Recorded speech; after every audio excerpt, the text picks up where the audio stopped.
franchise bagages d'Air Algérie, quels sont les avantages dédiés aux employés? La compagnie aérienne nationale Air Algérie a récemment mis en œuvre des modifications significatives dans sa politique de franchise bagages, avec un accent particulier sur les avantages offerts à son personnel. Cette mise à jour fait suite à la transition récente du modèle basé sur le poids des bagages vers un modèle basé sur le nombre de pièces, entré en vigueur le 29 octobre dernier. Les employés d'Air Algérie et leurs familles bénéficieront désormais d'avantages spécifiques en matière de franchise bagages, conformément à la convention collective. L'amendement clé se trouve dans l'article 513, offrant un supplément de 10 kg de franchise aux passagers de la catégorie R par rapport à la norme établie, pour les détenteurs de billets de gratuité de passage, GP, réservés aux employés, une tolérance supplémentaire de 10 kg par rapport à la franchise initiale du billet sera appliquée, conforme aux dispositions de la convention collective. Cette démarche s'inscrit dans la volonté d'Air Algérie de garantir des conditions avantageuses à son personnel tout en restant en conformité avec les normes de l'industrie aérienne. Les billets réservés aux employés d'Air Algérie. Air Algérie propose une gamme variée de billets réservés à son personnel, communément appelés gratuité passage. Ces billets sont assortis d'avantages spécifiques, mais ils exigent également le respect de conditions particulières pour les employés qui souhaitent les utiliser. Le premier type de billet, le GPR1, permet aux employés de réserver un vol en ne payant que les taxes de carburant. Bien que ce billet n'assure pas une réservation spécifique, chaque employé a droit à 3 billets de ce type par an. Il s'agit d'une option économique, bien que la disponibilité des sièges ne soit garantie qu'à la fin de l'enregistrement. Le GPR2, deuxième type de billet, requiert un paiement de 30% du prix total du billet. En échange, il offre une réservation garantie, assurant une place spécifique à bord de l'avion. Les employés peuvent prétendre à 3 billets GPR2 chaque année, offrant une flexibilité accrue tout en maintenant un coût abordable. Enfin, le GPR3, gratuit à hauteur de 50%, offre une réservation similaire au GPR2, mais avec une réduction significative du tarif du billet. Chaque employé a droit à 3 billets GPR3 annuellement, élargissant davantage les choix de voyage à moindre coût. Les personnels navigants bénéficient quant à eux de billets RN entièrement gratuits. Cependant, lorsqu'ils voyagent en tant que passagers, ils doivent suivre une procédure particulière pour obtenir un siège réservé, témoignant de la volonté d'Air Algérie de soutenir son personnel dans ses déplacements.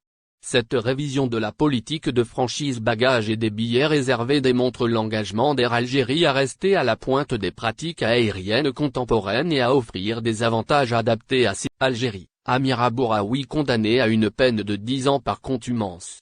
L'opposante franco-algérienne Amira Bouraoui, médecin de formation, a été condamnée, mardi, par contumace, à 10 ans de prison par le tribunal de Constantine, en Algérie. Elle était jugée pour sortie illégale du territoire après avoir franchi la frontière avec la Tunisie en février. Accusée de l'avoir aidé à s'enfuir en France, le journaliste Mustapha Benjama a été condamné à 6 mois ferme.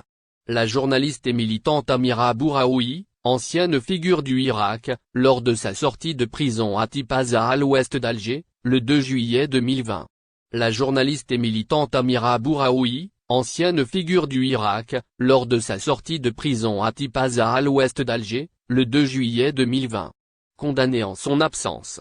Le tribunal de Constantine a condamné, mardi 7 novembre, à 10 ans de prison par contumace l'opposante franco-algérienne Amira Bouraoui, et à 6 mois ferme le journaliste Mustapha Benjama, accusé de l'avoir aidé à s'enfuir en France, selon des médias algériens et Khaled Drareni, représentant de Reporters sans frontières.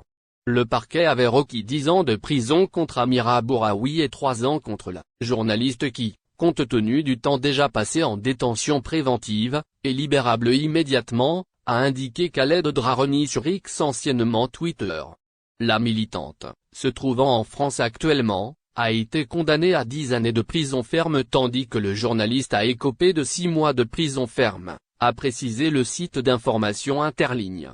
En détention depuis le 19 février dernier, il devra quitter la prison aujourd'hui, comme nous l'a confirmé son avocat, Adel Messoudi, a ajouté cette source. Exfiltration illégale. Amira Bouraoui, médecin de formation et âgé de 46 ans, était jugé en première instance pour sortie illégale du territoire après avoir franchi la frontière entre Algérie et Tunisie le 3 février, bravant une interdiction de sortie, avant d'être interpellée à Tunis alors qu'elle tentait d'embarquer vers Paris. La militante avait finalement pu s'envoler vers la France 3 jours plus tard, malgré une tentative des autorités tunisiennes de la renvoyer en Algérie. Alger avait qualifié sa fuite d'exfiltration illégale menée à l'aide de personnel diplomatique et sécuritaire français, et avait rappelé son ambassadeur à Paris pour consultation. Cette brouille diplomatique s'était résorbée en mars.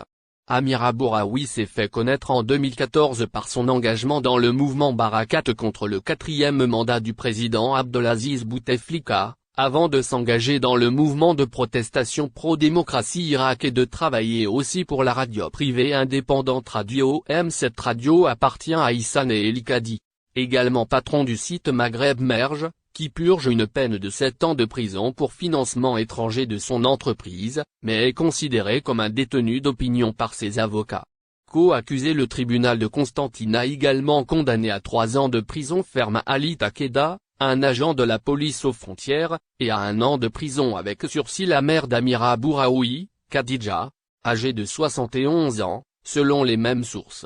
Les co-accusés de la militante étaient poursuivis pour constitution d'une association de malfaiteurs, sortie illégale du territoire national, organisation d'immigration clandestine par un réseau criminel organisé.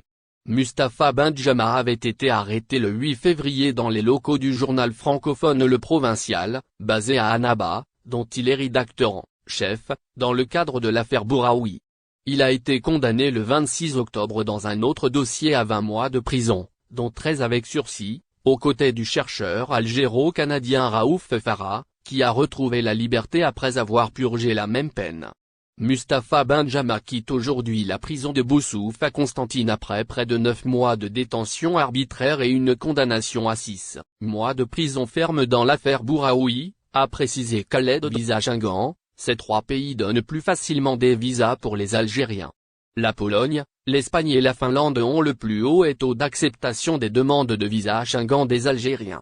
Ces pays sont les plus susceptibles de délivrer des visas pour les demandeurs de nationalité algérienne, selon les données fournies par Schengen Visa Info. En 2022, les autorités polonaises ont été plus susceptibles de délivrer des visas Schengen aux Algériens avec un taux de refus de 35%, ce qui équivaut à 797 demandes rejetées. Les demandes de visa soumises au consulat espagnol ont été rejetées beaucoup moins fréquemment que dans d'autres consulats, avec un taux de refus d'environ 39% pour un total de 102 656 demandes, ce qui signifie 39 944 refus.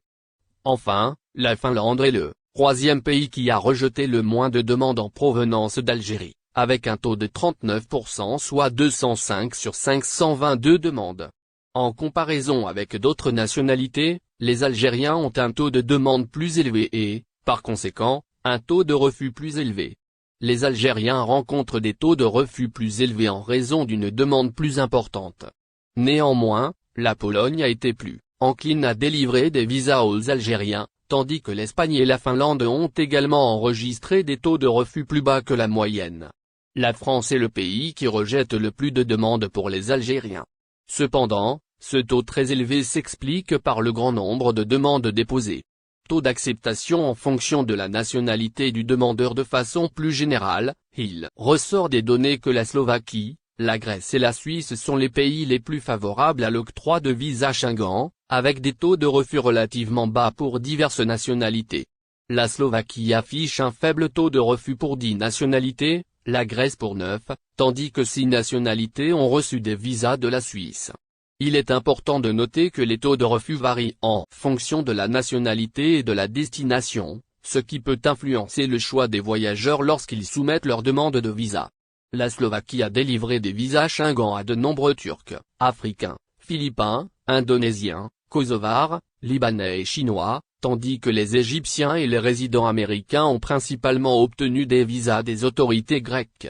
Les citoyens Turcs étaient les plus nombreux à demander un visa pour l'Union européenne en 2000. N'oubliez pas, abonnez-vous à notre chaîne Olive News et activez les notifications pour recevoir nos publications en temps réel.